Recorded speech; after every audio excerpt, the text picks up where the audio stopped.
When I was 16, my life derailed in a way that still messes with my head. You know how some families sweep things under the rug and just pretend everything's fine? Yeah, mine didn't even bother with the pretending. I'm Aaron, and back then, I was just your average high school kid, quiet, decent grades, didn't go out much, played guitar in my room to unwind. My family wasn't perfect, but I thought we were okay. My dad, Mark, was a numbers guy, accountant for a logistics firm, always practical, always calm.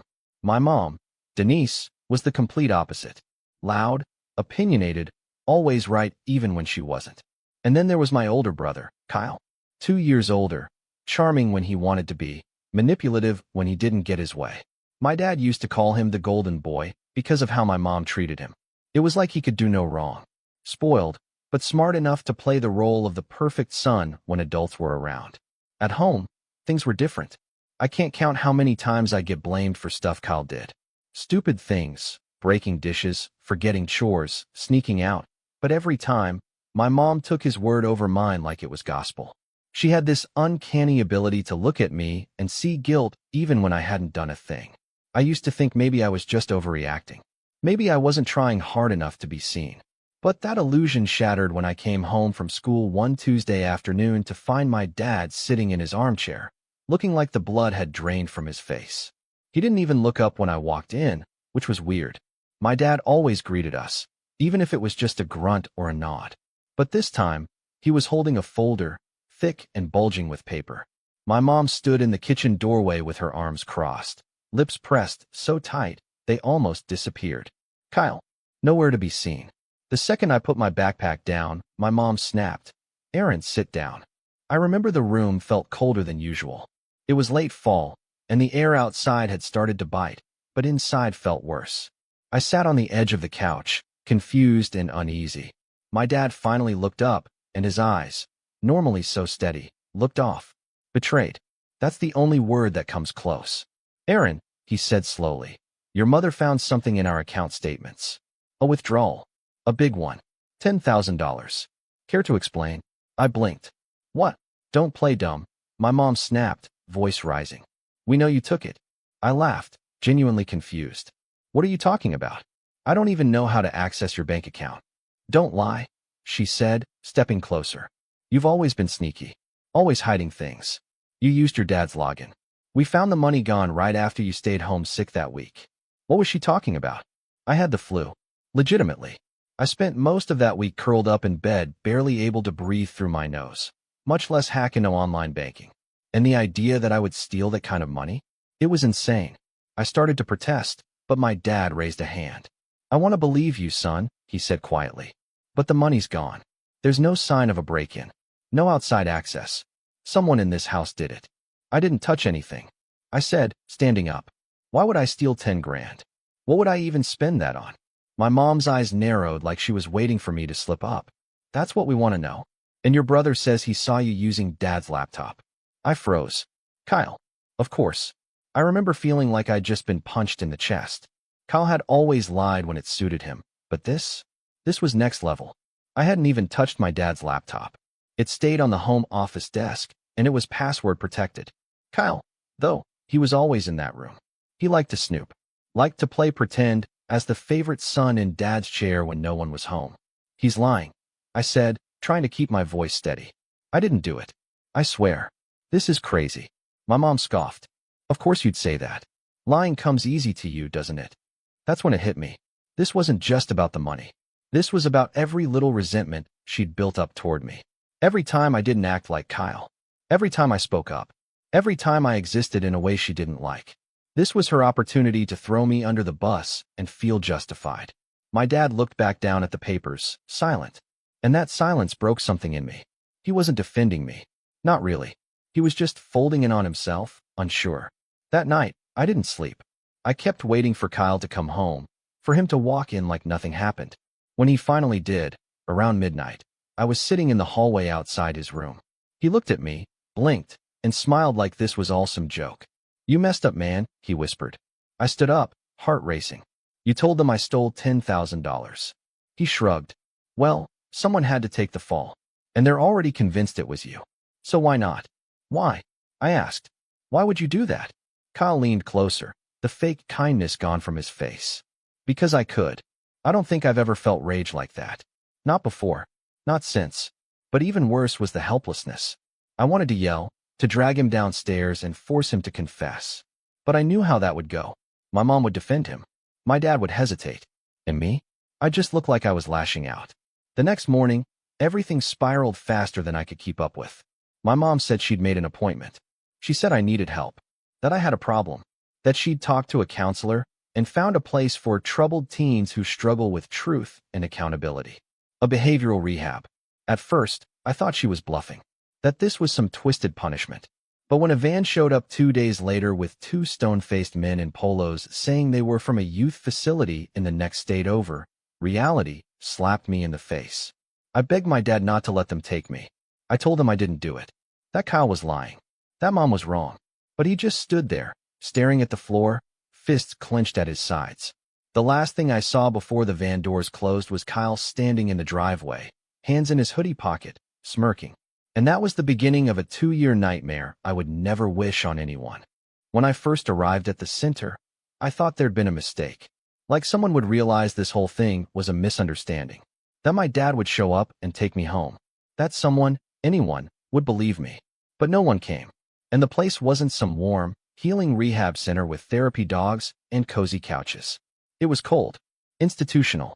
Cement walls painted a lifeless beige. Linoleum floors that echoed every footstep. Bars on the windows, not like jail, but close enough. No cell phones. No contact with the outside world for the first 3 weeks. I wasn't even allowed to call my dad until my orientation period was over. They called it behavioral rehab, but it was really a holding pen for kids whose parents wanted them out of sight. Most of the guys there were dealing with stuff way heavier than me, drug addiction, gang affiliation, even a few who'd been in juvie before this. And then there was me, the kid who supposedly stole 10 grand and couldn't stop lying. That was my file. That's how the staff treated me. Every day started at 6 a.m. sharp. You got up, made your bed military style, stood in silence for morning head count. Then came group therapy, then chores, then structured outdoor exercise, which was just walking laps around a fenced-in yard with some benches and one sad basketball hoop with no net. Talking during meals wasn't allowed unless it was approved. Any sign of defiance got you docked a privilege. Too many infractions, and you lost your weekly call. Or worse, they put you on reflection. That was basically solitary confinement with a journal and a Bible. I kept my head down mostly, but it didn't matter. The staff already had me labeled as a manipulator, someone who played innocent to avoid responsibility. I was just another entitled kid in their eyes, and I couldn't prove otherwise. When I finally got my first phone call 3 weeks in, I called home. My dad picked up. My voice cracked when I heard him say my name. "Dad, please," I said. "I didn't do it. You have to believe me." There was a pause on the other end. I heard him exhale slowly. "Aaron, I want to believe you. But your mother, she said there's more. She said you tried to delete the bank records." "What? That's not true. I don't even know how to do that." "She showed me your browser history," he said. "There were searches about online banking, password recovery." That's when I realized what Kyle must have done. He'd used my laptop, searched things to make it look like I was planning something, maybe even logged into Dad's email from it. "I didn't search any of that," I said, tears starting to form. "Kyle used my laptop. He's setting me up. You know him. You've seen him lie before." But Dad's voice was distant now. "Look, son, you just need to focus on getting better. We'll talk more when you come home."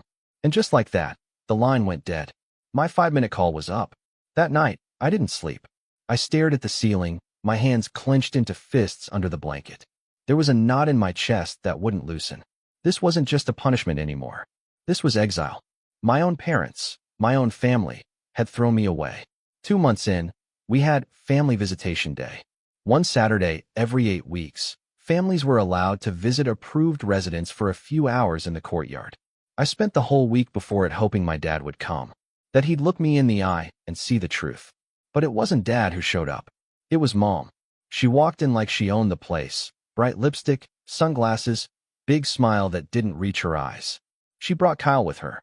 He was wearing designer sneakers and a new jacket. I sat across the table from them, still in my plain gray facility-issued hoodie. "Well, don't you look healthier?" she said like it was a compliment. Kyle just sat there, twirling a plastic fork between his fingers and smirking. I didn't say anything. I couldn't trust myself to speak. We came to check on your progress, Mom continued. Kyle's been doing wonderfully. He got into the college of his choice. A partial scholarship, too. Cool, I muttered. She leaned forward. Aaron, I hope you understand that this is for your own good. You've always had trouble with accountability. This place is helping you grow. I didn't steal anything, I said quietly. Her smile faded. You're still clinging to that lie? I looked straight at her. Kyle did it. You know it. You're just covering for him. She laughed. Actually laughed. That's your problem, Aaron. Always playing the victim. Always blaming others. It's pathetic. Kyle finally spoke. Man, maybe you should just write a book about how life's so unfair. Bet no one would buy it, though. I stood up. My chair scraped loudly against the concrete. One of the staff members looked over, hand already moving toward his walkie-talkie. You think this is funny? I snapped at Kyle. You ruined my life. You're the reason I'm in here. He shrugged. Or maybe you're just finally where you belong. That was it. I lost it. I lunged across the table, not to hit him. I don't even know what I was trying to do, but the staff rushed over and dragged me away. My mom's voice rang out behind me. See? This is what we're dealing with. You see why he needs help. I got put on reflection for 3 days after that. Alone in a tiny room, fluorescent light buzzing above me, writing in a journal I didn't believe in. The only thing that kept me sane was knowing I only had a year and a half left. A year and a half until I turned 18. A year and a half until I could leave and never look back. The months crawled by. I got good at hiding my emotions. Good at nodding when I was supposed to, parroting back the lines the counselors wanted to hear. I take responsibility. I am working on honesty. I understand the consequences of my actions. Every time I said those words, it felt like I was killing a piece of myself. But it was the only way to get through. I didn't see my dad again during that time. He never visited. Never called. I think deep down, he wanted to believe I was innocent. But my mom was the one controlling the narrative. And Kyle? He'd moved on.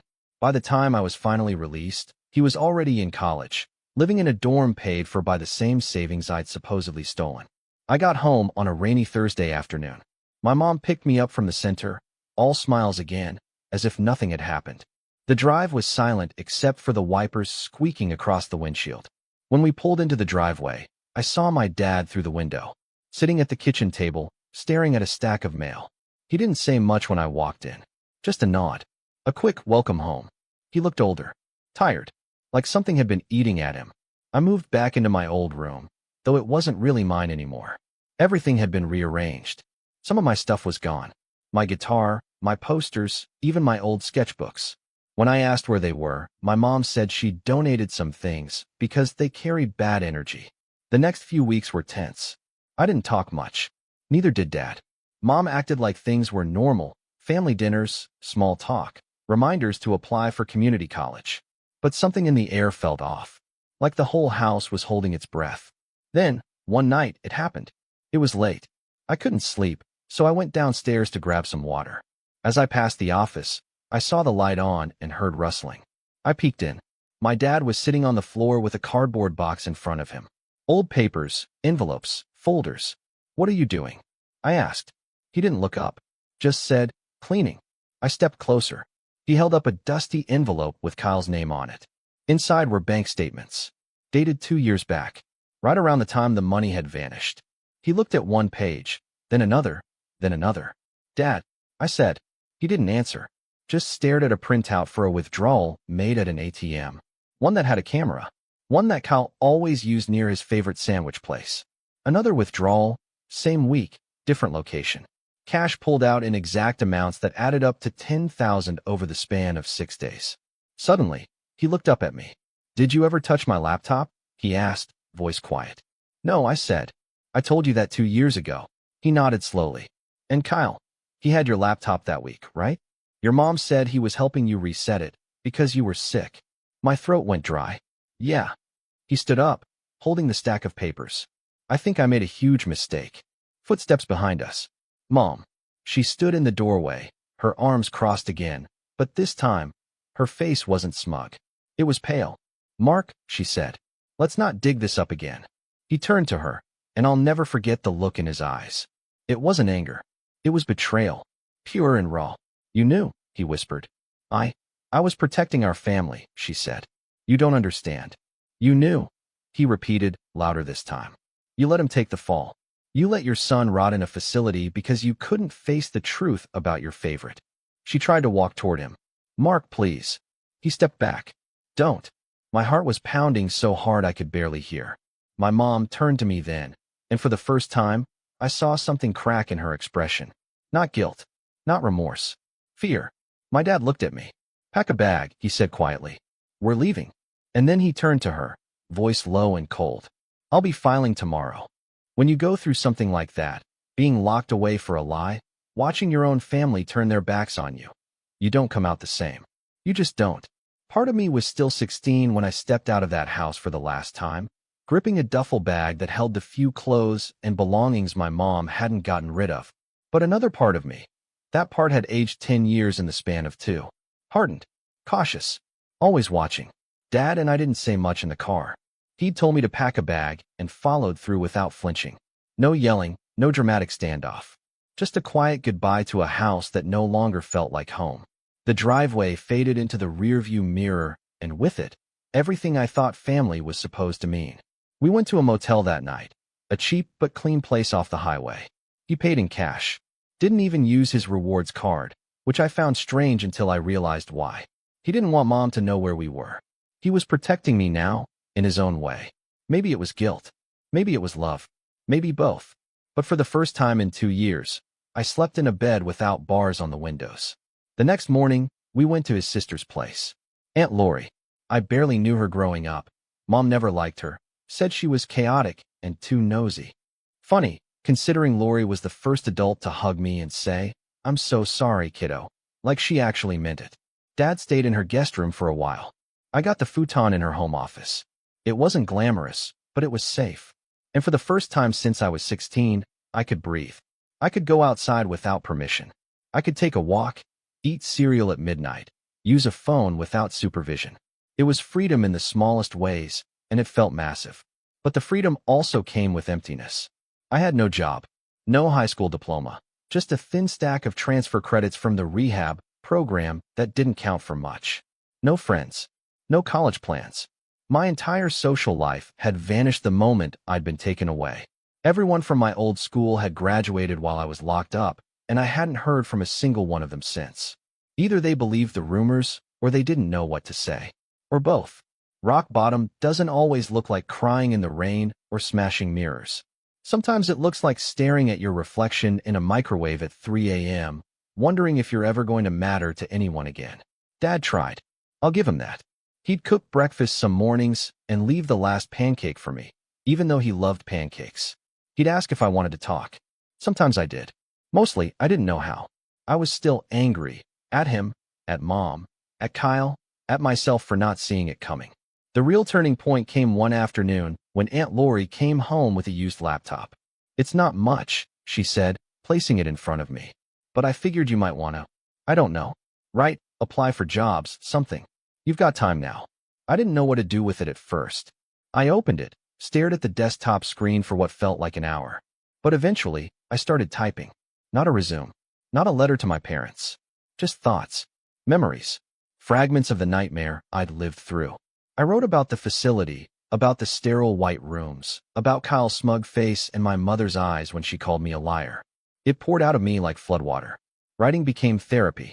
I didn't care if anyone ever read it. It helped me process what had happened. I started posting anonymously online, on forums, then Reddit, under a throwaway account. The responses shocked me. People didn't just sympathize, they believed me. They were angry for me.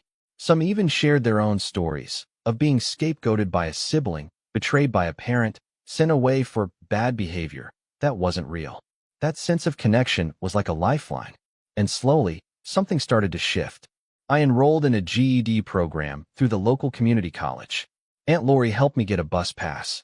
Dad paid for the textbooks. It felt weird being older than most of the other students, but I didn't care. For the first time in a long time, I was building something. A future that didn't rely on anyone else's lies. I passed the GED in 6 months. Scored in the top percentile, too. Dad teared up when I showed him the certificate. He didn't say much. He was never good with emotions. but he gave me the longest hug of my life. With that under my belt, I started looking for work. It wasn't glamorous. First job was stocking shelves at a pharmacy, night shifts mostly. Then a stint at a hardware store. I learned how to show up on time, how to manage money, how to not let resentment eat me alive when customers snapped at me like I was nothing. I saved every dime I could. Bought my own used car, a rusty but reliable Honda Civic with a stereo that only played FM radio. That thing felt like a chariot to me. My own keys. My own escape. Meanwhile, Dad's life was unraveling in a different way. The divorce got ugly. Mom tried to paint him as unstable, claimed he was turning against his own family. But the bank statements, those saved us. Not just the ones he found in the attic, but the ones he requested through official channels. Kyle's withdrawals. Kyle's transactions. One even showed him buying concert tickets during the time I was supposedly sick in bed. And the kicker? Surveillance footage. One of the ATMs kept archival footage longer than usual. It took a lawyer and a lot of phone calls, but Dad got a copy. It showed Kyle, clear as day, smiling, wearing the same hoodie he used to borrow from me, pulling cash out like it was Monopoly money. That video became the smoking gun. Dad didn't show it to me right away. When he finally did, it wasn't to rub anything in. It was to let me know I wasn't crazy, that everything I'd said was true. And even then, all I could feel was numbness. Sometimes you get so used to being doubted that proof feels like nothing. Like you spent so long screaming into a void that when someone finally hears you, you're too tired to care. But it mattered. In court, it mattered. Mom's lawyer backpedaled hard once the evidence came out. She tried to claim she didn't know. That Kyle had lied to her, too. But emails between her and Kyle told a different story. Messages about keeping the story straight. About Aaron's therapy being good for him regardless. About protecting our family image. Dad won custody of the house, sold it within the month, split the assets, kept the car, gave Mom what the court demanded and not a cent more. He never screamed at her, never dragged her through the mud, just walked away. And then he came to me with something unexpected. You should decide what happens next, he said one evening. With Kyle, with your mother, whether we press charges. I was floored. Me? I asked. Why me? Because it was your life they ruined. You're the one who lost 2 years. I didn't answer right away. I sat with that question for days. Did I want revenge? Did I want to see Kyle arrested? My mother in court? Did I want them to suffer? I thought I did. God, I thought about it every night. But something inside me had shifted. Not softened exactly. Just refocused. I didn't want to waste another second being defined by them. So I said, let the court decide. I just want to live my life. And I meant it. I kept working, kept saving, got a scholarship to take college classes part-time, started majoring in psychology, of all things. Maybe because I wanted to understand how people could do what they did and still sleep at night. One of my Reddit posts about the rehab facility blew up, went viral, got picked up by a blog, then a podcast. People started reaching out, sharing, connecting. That post became a catalyst, not just for me, but for others. It even caught the attention of a local journalist. They interviewed me, anonymously at first, and did a deep dive on the rehab program. Turns out, I wasn't the only one wrongfully sent there. The facility eventually came under investigation for multiple allegations, falsified reports, abuse, even mismanagement of funds. It was shut down less than a year later. That was the first time I realized I wasn't just rebuilding. I was making noise. And that noise mattered. Kyle eventually dropped out of college. No one knows the full story. Some say he got expelled for cheating. Others say he just stopped showing up. He moved out of state after that. Haven't seen him since. Mom. Well, her reputation didn't survive the divorce. Turns out, when you build your entire social life on pretending to have a perfect family, that image doesn't last long after the truth comes out. She moved in with her sister. Tried reaching out once, through a letter. I never opened it. Not because I wanted revenge, but because I was done giving her power over my peace. Now, years later, I'm 22. I live in a small apartment with peeling paint and a leaky faucet, but it's mine. I tutor high school students on the side, help them write college essays. Sometimes they ask about my story, why I went into psychology. I just tell them, life teaches you a lot when you're not looking. But recently, something happened that brought it all back. Something I didn't see coming. It started with a knock on my door, and on the other side was someone I never expected to see again. The knock at the door that evening didn't sound urgent, just 2 measured taps. I was in sweatpants, half watching a documentary on human memory for one of my psych classes, a bowl of half-eaten instant noodles in my lap. Nothing about that night felt special. But sometimes life doesn't cue the music or dim the lights when it wants to change everything. Sometimes it just knocks. I opened the door with the chain still on, peeking out through the gap. "Hey," said the figure in the hallway. I froze. My grip on the door tightened. It was Kyle. Older, leaner, unshaven. Dressed in a hoodie that had clearly seen better days, backpack slung low over one shoulder. He looked like someone who'd run out of couches to crash on and was trying to fake confidence through exhaustion. I didn't say anything. I didn't even fully register the emotion that flooded me. Anger, shock, disbelief. It all tangled up in my throat. He held up a hand, like I was a cop and he needed to prove he wasn't armed. "I know. You probably want to slam the door in my face." "Fair." I said nothing. I need 5 minutes. Please." I looked him over. Kyle, the same guy who ruined 2 years of my life with a smirk and a lie. The same guy whose actions fractured our family and almost destroyed me. And now he was standing outside my apartment like a lost dog. Maybe it was curiosity. Maybe it was closure. I unchained the door and opened it. He stepped in slowly, like he expected a trap to spring at any moment. The apartment was dim, quiet, warm. He looked around like he hadn't been indoors in a while. "You live here alone?" "Get to the point," I said. My voice came out colder than I expected. It surprised even me. He nodded and sat on the edge of the futon, my only piece of furniture besides a thrift store bookshelf and the wobbly kitchen table. "I messed up," he said. "I know that doesn't even scratch the surface, but I don't know where else to start." "You think I care about apologies?" I said. "You think I've just been waiting to hear you say my bad, and all this goes away?" "No," he said quickly. "No, I know that. I'm not here for forgiveness." "Then why are you here?" He hesitated, looked down at his hands. "I don't have anyone else. Mom won't return my calls. Her sister kicked me out last week. I've been couch surfing. I was living with a friend, but they found out what happened back then. About the money, the rehab, everything." My heart thumped once. Hard. "How?" "That Reddit post," he said, not meeting my eyes. "The one that blew up? Someone recognized the details. It went around my old college. Word got out. So he knew." I sat down across from him, folding my arms. "And now you want what, money? A place to stay? A clean slate?" He laughed bitterly. "Man, I don't even want sympathy at this point. I thought maybe if I could talk to you, own up to it, maybe I could start over." I narrowed my eyes. "You think coming clean fixes anything?" "No," he said, voice cracking. "But it's a start." We sat in silence. My mind wasn't sure what to do with him being there. For years, I'd pictured this moment a dozen different ways. Him begging for forgiveness, me slamming the door, maybe even yelling, throwing something, making a scene. But now that it was real, I felt nothing, just calculation. And somewhere in that stillness, I felt the gears start to turn. Because if Kyle was finally cornered, if he had no allies left, then maybe it was time I stopped surviving and started rebuilding something else. Leverage. "I want a full confession," I said finally. "Written. Signed. Every detail." He blinked. "What?" "You heard me. You want to start over?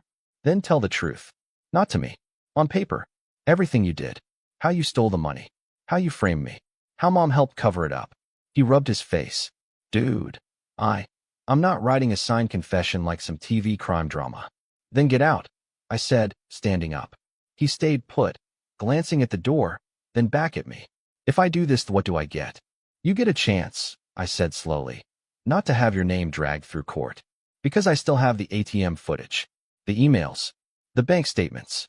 I've got enough evidence to make sure you'll never be able to open a checking account without a red flag popping up." Kyle swallowed. "And if I wanted," I added, "I could go public. Not anonymously this time. Full names. Full history. Turn the next Reddit post into a news story. You'll never get hired anywhere decent again. And Mom, she'll go down with you. She's got just as many skeletons." His shoulders slumped. The weight of it hit him. "Finally. I'll write it," he said quietly. "Good." He stayed the night. I didn't offer it. He just never left. I didn't let him sleep in my bed or even on the futon. I gave him a blanket and let him curl up on the floor. In the morning, I handed him a notebook and a pen. "Write," I said. It took him 2 days. Every word was dripping with shame. But he wrote it all. The plan to take the money. The passwords he guessed from Dad's notes. Using my laptop to plant search history. Changing the withdrawal schedule so it looked like I'd spaced out the theft. Mom's involvement. How she found out days after and decided to bury it, afraid it would ruin the family if Kyle got caught. When he handed it to me, his hands were shaking. "I meant it," he said. "I don't expect you to forgive me, but I needed you to know I'm done lying." I didn't say anything, just took the notebook and locked it in my desk. Now I had a weapon. The next few weeks, I planned. I dug up old files, cross-referenced email headers, printed out texts Mom had sent me while I was locked away, messages that contradicted her claims in court. I contacted the journalist who'd interviewed me anonymously before. I told her I was ready to go public, with names, dates, evidence. She was stunned. "Are you sure? This could ruin them." "That's the idea. But I didn't want to ruin them with noise. I wanted precision, control. So I made a list. First, the rehabilitation center. Their shutdown had been a small story in the press, but nothing explosive. I'd learned since that several lawsuits had fizzled out due to lack of documentation. I had what they didn't, a paper trail from before I even entered the facility, documenting my protests, my innocence, and now Kyle's confession confirming the setup. That alone could trigger a civil case. Not just for me, but for others still reeling from their experience. Second, Mom. She still lived with her sister, from what I'd heard. Still active in her church and local charity scene, pretending to be a model citizen. I reached out to someone she'd wronged years ago, our old neighbor, Mrs. Halvorson. The one Mom had blamed when her jewelry went missing. Kyle pawned it, by the way. Mrs. Halvorson didn't forget. She agreed to give a statement. Third, Kyle. He was at my mercy now, but I didn't want him to disappear before the story broke. So I let him stay with conditions. No phone. No unsupervised internet access. No contact with Mom. He worked temp jobs during the day and came back to my apartment each night like a kid on probation. Some nights he tried to talk. I let him. I didn't give much back. And the more I watched him, the real him, stripped of smugness and safety, the more I realized something. He was scared. Not of me. Not exactly. But of finally facing something he couldn't lie his way out of. The revenge plan took shape slowly. Not with fire or fury, but with facts. I built a digital archive. Scans of the confession, court transcripts, emails, texts, voice recordings. I reached out to the other kids I'd met at the rehab center, those who'd posted anonymously, those who had similar stories. I started putting together a case. A real one. And just when everything was ready to launch, I got an unexpected message. A lawyer. Not Dad's. A different one. He represented the rehab's former owner. And he offered something shocking. A settlement. Apparently, word had gotten out about the story I was preparing. Someone leaked it, maybe one of the Reddit users, maybe one of the journalist's contacts. The facilities board wanted to keep things quiet. They were offering hush money. A lot of it. I stared at the email for a long time. I could take it. Pay off my school loans. Move. Start over in a real way. Or I could blow it all up.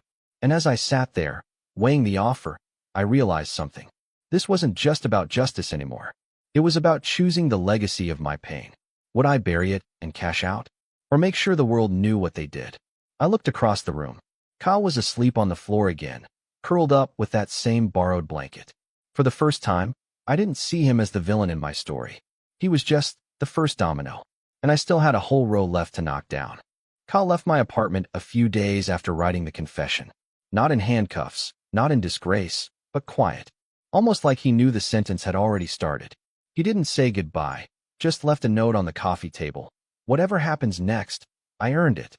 And that was true. The settlement offer from the rehab center's former board had been tempting, absurdly tempting. A six-figure payout in exchange for silence. They wanted me to sign an NDA, bury the story, and move on with my life.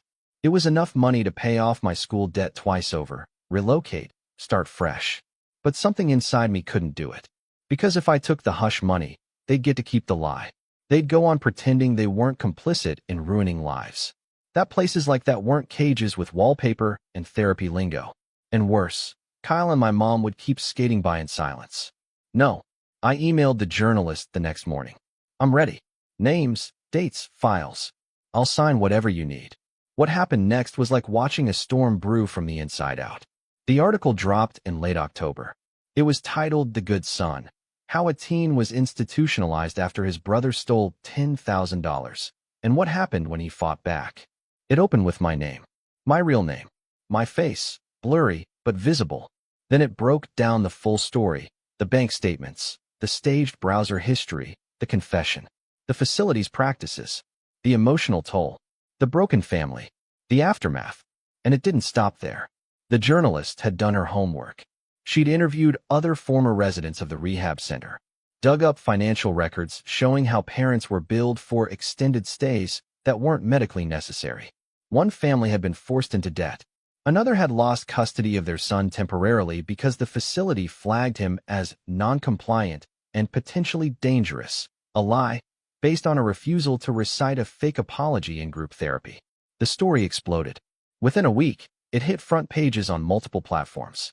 The podcast that originally covered my anonymous Reddit post re-released a new episode, with my voice, this time. I told my story in full. Every lie, every betrayal, every second I spent counting down the days on the cement floor of that facility, wondering if anyone would ever believe me again. By the second week, legal teams were reaching out. Not to sue me, but to join forces. A class action lawsuit was filed on behalf of 23 former residents, myself included. I wasn't doing it for money anymore. I had a full scholarship now, offered by a foundation that heard the story and wanted to support me through the rest of my degree. No, this lawsuit wasn't for survival. It was for the kids still stuck in places like that. And then came the fallout. First, the facility. The state opened a full investigation into their operations. 2 former staff members testified under oath that they were instructed to exaggerate behavioral issues to prolong stays. Several documents surfaced showing altered records, residents being marked as violent for things like refusing to make eye contact or asking for their phone. The rehab center was not only shut down permanently, but criminal charges were filed against its former administrators. One was arrested for fraud, another for falsifying medical records. The program director, the one who ran my intake interview, who looked me in the eye and said I needed reprogramming, was barred from working in healthcare ever again. Second, my mother. Her reaction came 2 days after the article broke. A text. Just one line. "How could you do this to your own family?" I didn't answer. She sent another. And another. Then tried calling. I blocked her. She went to Dad, furious. Tried to spin it as me dragging the family name through the mud. He didn't even let her in the house. From what Aunt Lori told me later, he said, "You dragged your own name through the mud." Erin just held up a mirror. Her reputation? Gone. Her precious image as the perfect suburban martyr? Obliterated. Several people in her community group resigned when they read the article. The nonprofit she volunteered with dropped her from their board, pending clarification. The same woman who once called me a liar to my face now couldn't walk into the grocery store without whispers. She sent one more letter. This time, no accusation, just a desperate, rambling apology. I thought I was protecting Kyle. I thought you were strong enough to handle it. I didn't know it would go this far. I didn't open it either. Third, Kyle. He got fired from his latest job when someone recognized his name. His attempt to apply to another university?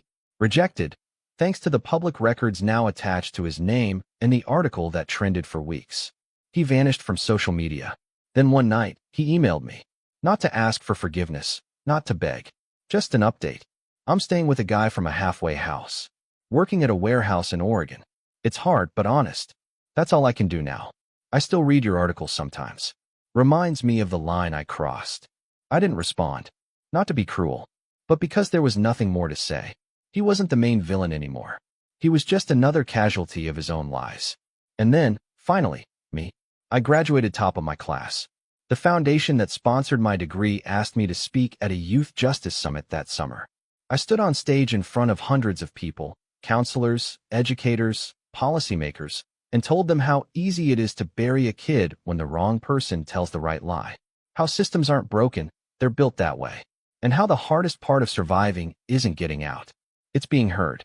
When I stepped off that stage, a boy around 15 came up to me with his dad. He didn't say much, just hugged me, tight. His dad nodded, eyes glassy, and said, "Thank you for saying what he couldn't." That was the moment I realized I'd done the right thing. I'd taken everything they tried to bury me with and built something stronger. Not revenge for its own sake, but justice that echoed.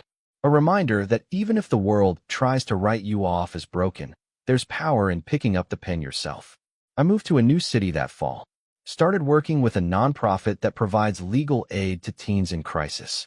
Every time I walk into that office, I think about the day I stood in my kitchen at 16, being accused of something I didn't do, and how no one listened. Now, I make sure someone does. As for my past, it's still with me. Scars don't vanish, but they remind you where not to walk again. And sometimes, just sometimes, they show you where to build your armor. Because when the world tells you your truth doesn't matter, and you prove them wrong, there's no feeling quite like it.